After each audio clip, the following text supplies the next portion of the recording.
안녕하세요. 한투자입니다. 지금 수원은 아파트 상승세가 시작되었습니다. 다른 지역 같은 경우는 아직도 하락하고 있는 지역도 많고, 그 다음에 또 완만하게 빠지는 지역도 많고, 서울도 지금 완만하게 빠지고 있어요. 물론 부동산원에서 조사한 바에 의하면 수원도 약간 0.01 정도 마이너스로 보이는데, 실제 시장에서는 그게 지금 벗어났어요, 벌써. 상승세, 0% 이상, 0.1% 사이 정도 되는 걸로 상승세를 예상을 하고 있습니다. 가장 큰 이유는, 수원이 먼저 가장 하락시장에서 벗어난 가장 큰 이유는, 수원이 전국에서 지난번 2022년 10월까지 하락할 때, 그때 가장 많이 하락했어요. 수원 지역에서, 전국에서. 거의, 저희가 보기에는, 한 골 같은 경우, 6억에서 3억 초중반. 광교 중원 같은 경우는, 16억대에서 12억, 11억대까지 중원. 이렇게 많이 하락해서, 다른 지역도 거의 40% 이상씩 하락했죠.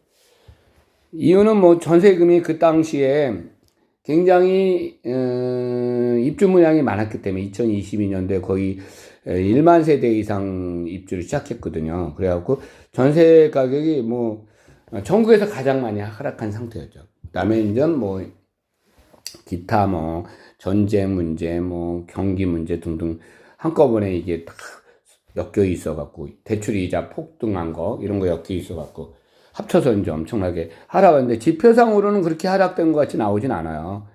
지표상으로는 상승은 지금 2.5% 정도 되고, 하락은 한 1.5 정도 예상을 하는데, 실제적으로 제가 봤을 때는 1.5는 말도 안 되죠. 엄청나게 하락을 해. 모든 거 다 포함해서 1.5지만은, 그러니까 옛날에 시세, 거래가 안 됐던 거, 그런 거래가 안 됐던 거는 상승, 그냥 하락, 이거로 보지 않는 거죠. 그냥 없는 걸로. 그것까지 다 포함시켰을 때 1.5인데, 실제적 하락률은 약 40%까지 갔다는 거예요. 전국에서 가장 하락률이 높았다. 맞습니다. 그 다음에 지금, 다른 지역 지금 전세금이 지금 하락하고 있거든요.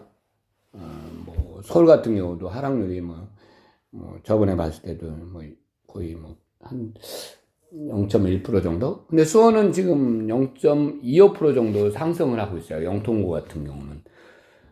이유는 뭐냐면, 수원의 입주 물량이 2년간 지속되다가, 지금 이제 끝났어요.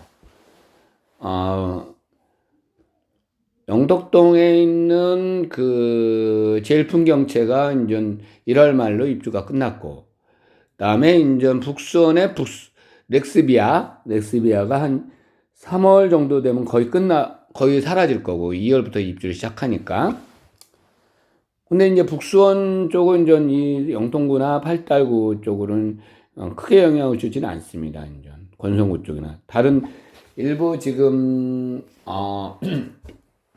이쪽에 화성 쪽에 동담 비봉 그쪽에 입주가 되고 있는데, 그거에 영향을 받아서 이제 건수가 좀 전세금이 좀 상승이 높지 않죠.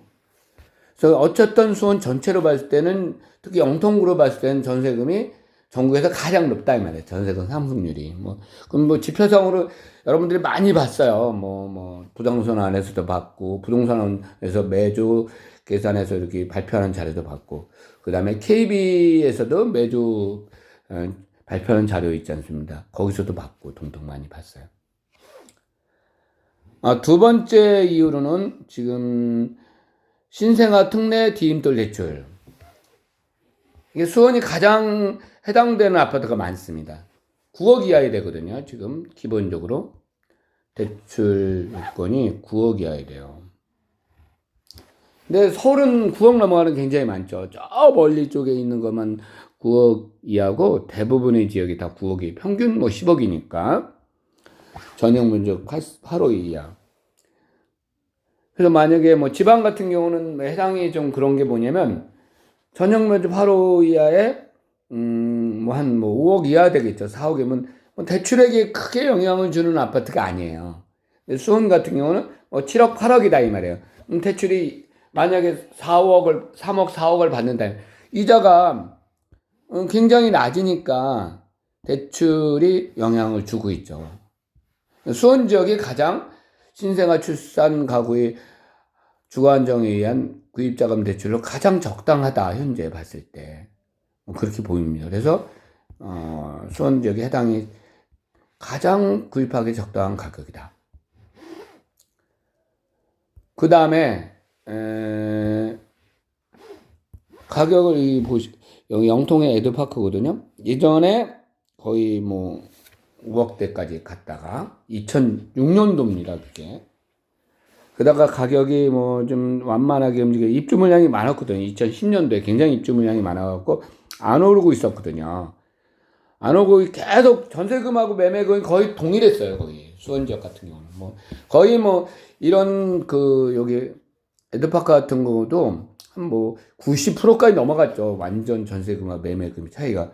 게다가 2021년부터 폭등하기 시작해갖고 많이 상승했다가 이게 지금 하락한 상태예요. 하락해갖고 여기 보면 요즘 한 65% 70% 정도 되거든요. 전국에서 전세금과 매매금의 비율이 가장 높은 에 속해요. 현재 봤을 때. 그렇기 때문에 이 전세 가격이 상승하면서 매매 가격에 영향을 주기 시작하고 있다는 거예요. 뭐 당분간 전세금은 뭐 입주 물량이 없는 건 아시죠? 지금 2년간 대규모 공급이 입주 물량이 시작돼 갖고 전세금이 폭락했었는데 당분간 입주 물량이 한 1년 이상은 없을 거다. 그래서 수원 지역에 이제 갭 투자도 일부 나타나기 시작했다. 다음에 또 수원 지역 같은 경우는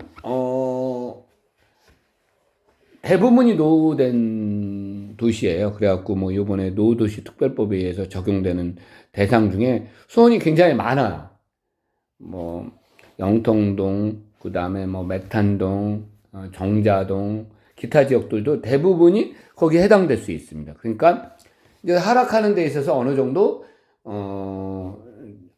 이제 밑바닥을 지금 됐다는 게 느끼고 있어요. 사람들이 이제는 이제 사두면 천천히 전세금도 오르고 매매금도 천천히 그에 따라 오를 거고, 그다음에 나중에 한 5년 뒤쯤 되면은 노후도시 특별법에 의해서 재건축할 수 있다. 이런 어떤 사람의 심리가 지금 작용하고 있습니다. 공급적인 측면, 이제 2년간의 공급이 향후 공급이 거의 없을 거다. 임대료 측면, 굉장히 수원이 전세금이 가장 먼저 올랐고 매매금과 전세금 차이가 가장 적은 편이다. 주택금융 측면, 여기 신생아 대출에 수원이 가장 적합한 아파트가 많다. 그리고 아파트 값이 낮다. 다른 지역보다. 대신 주변에 일자리는 굉장히 많기 때문에 이 해당 아파트를 구입할 수 있는 수요가 가장 많은 편이다. 여러 가지 측면에서 수원이 가장 먼저 움직일 수밖에 없는 상황이에요. 당분간 아마도 1년 이상은 계속될 거로 보고 있고요. 향후에는 좀 더 지켜보셔야죠. 네, 안녕히 계세요. 예.